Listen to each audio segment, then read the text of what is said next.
Le procès dans l'affaire Le Procureur contre Jean-Pierre Bemba Gombo devant la Cour pénale internationale s'est poursuivi les 25 et 26 juin 2012 avec la comparution de 3 victimes autorisées à participer aux procédures. Le procès de Jean-Pierre Bemba Gombo s'est ouvert le 22 novembre 2010 devant la Chambre de première instance 3 de la CPI. L'accusé serait pénalement responsable pour avoir effectivement agi en qualité de chef militaire de crimes contre l'humanité, meurtre et viol, et de crimes de guerre, meurtre, viol et pillage, qui auraient été commis en République centrafricaine au cours de la période comprise approximativement entre le 26 octobre 2002 et le 15 mars 2003. La CPI est la première juridiction de l'histoire de la justice pénale internationale à donner la possibilité aux victimes de participer aux procédures par le biais de représentants légaux. Après la présentation des éléments de preuve du bureau du procureur, la Chambre a autorisé 2 victimes à témoigner dans le procès en mai 2012 et 3 autres victimes à présenter leurs vues et préoccupations. Ces 3 victimes ont participé au procès par visioconférence depuis la République centrafricaine les 25 et 26 juin 2012. En début d'audience, Madame la juge présidente Sylvia Steiner a rappelé le déroulement de la présentation de vues et préoccupations. In relation to the modalities of victims, qui concerne les modalités s'appliquant aux victimes qui viennent exposer leur point de vue, la Chambre rappelle que les victimes ne sont pas là pour témoigner et donc ne seront pas interrogées par les parties. Elles ne sont pas là non plus pour exprimer leur point de vue sous serment. Madame Béatrice Namduto, victime représentée par maître Marie-Édith Douzima Lawson, a relaté devant la Chambre son expérience à l'époque des faits en évoquant l'arrivée de soldats désignés par le terme de Banyamulenge dans la ville de Bossangoa, où ces derniers auraient commis diverses exactions contre la population. Madame la victime a déclaré qu'elle avait elle-même été violée par 4 Banyamulenge et que sa maison avait été pillée. Je ne sais pas pourquoi ils ont agi de cette manière. En fait, je n'ai fait que relater ce que j'ai subi.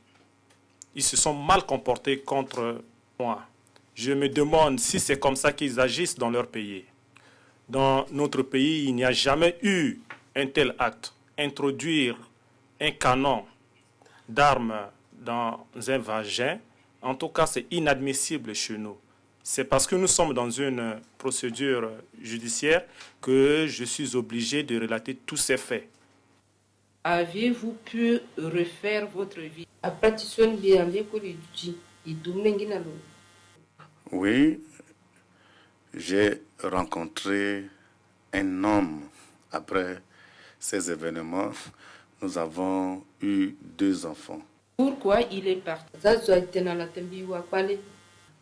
Il est parti parce qu'il a eu vent de ce qui m'est arrivé. Il a appris par la suite que j'avais été violé et violenté par les Banyamulenge. C'est ainsi qu'il a pris le large. Est-ce à dire que la population de Bossangoa est au courant de ce qui vous est arrivé? Oui, tout le monde était au courant.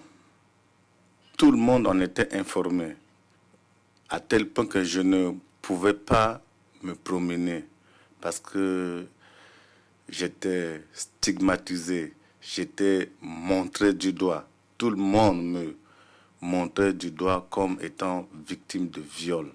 La victime désignée par le pseudonyme A039408, deuxième à exposer ses vues et préoccupations, a bénéficié de mesures de protection telles que la distorsion de son image et l'altération de sa voix.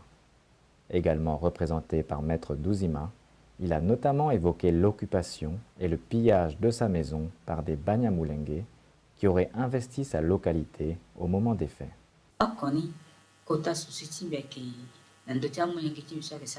Mon premier souci concerne mes enfants qui vont à l'école.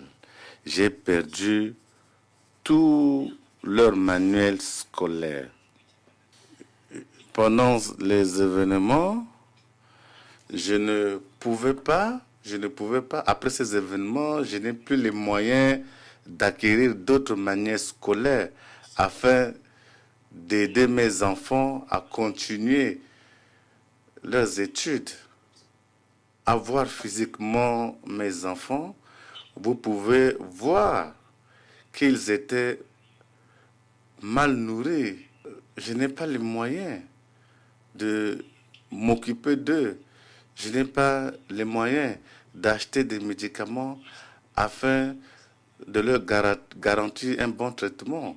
Au jour d'aujourd'hui, je me demande est-ce que je peux arriver un jour à avoir une stabilité, à assurer une stabilité à ma famille. Je me pose cette question. Tout ce que j'attends de la part des juges, c'est de demander à Jean-Pierre Bemba de m'indemniser à cause de tout ce que j'ai vécu. J'ai vraiment souffert, ma famille et moi. Nous avons des difficultés pour manger. Vous nous voyez, nous nous sommes retrouvés en train de vivre comme à l'état primitif, aller dans la forêt, couper des bois, couper des troncs d'arbres, afin de produire du charbon de bois. Même nos activités agricoles ne produisaient pas ce qu'elles produisaient auparavant. Et nous nous posons la question de savoir si ce n'était pas à cause des bombes que les Banyamulenge avaient posées partout dans la localité. Il nous est difficile d'avoir 3 repas par jour. Difficile d'avoir 3 repas par jour. Nous ne mangeons actuellement qu'une seule fois dans la journée. Vous savez, jusqu'au jour d'aujourd'hui, nous continuons à souffrir de suite du comportement des Banyamulenge. Monsieur Francis Félicien Vouloubé de Bioka, représenté par Maître Asingambi Zarambo, est à son tour revenu sur des exactions qui auraient été commises par des Banyamulenge à Bangui. Il a notamment fait état d'un incident datant de fin octobre 2002, au cours duquel sa mère avait été abattue par balle sous ses yeux par des Banyamulenge et lui-même avait été atteint à une jambe qui avait dû être amputée par la suite. Il a également répondu à des questions de la part de la juge Joyce Aluosh ainsi que de la juge présidente Sylvia Steiner.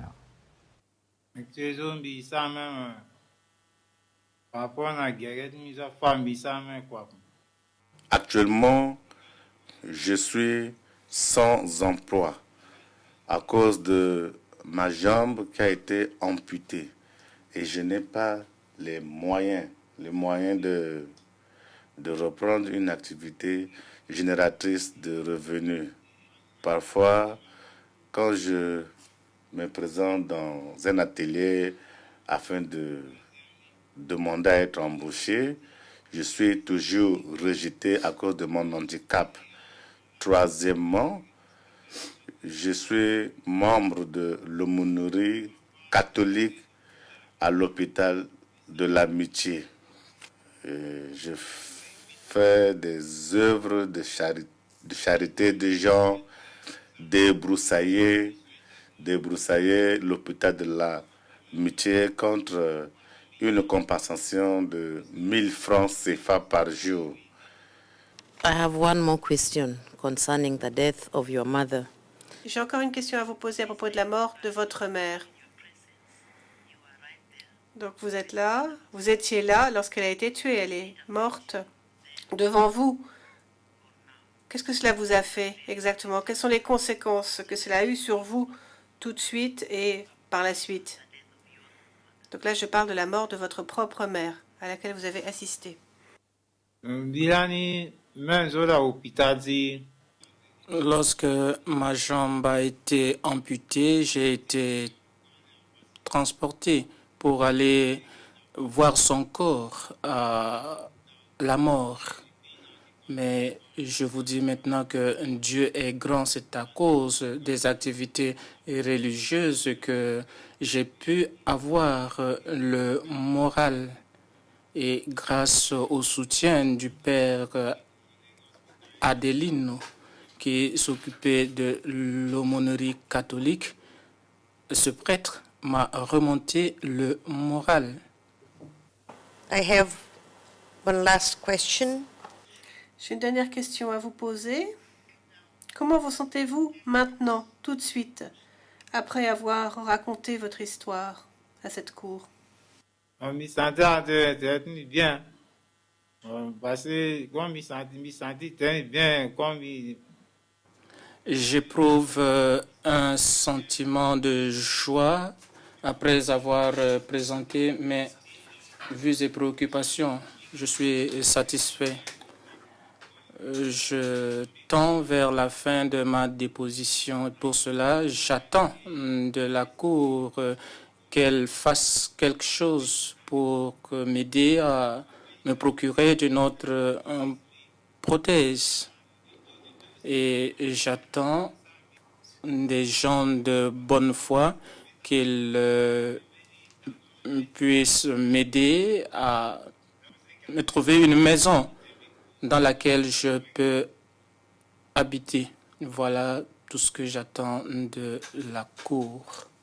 Le procès de Jean-Pierre Bemba est prévu de reprendre à la mi-août 2012 avec l'ouverture de la présentation des éléments de preuve de l'équipe de défense de l'accusé.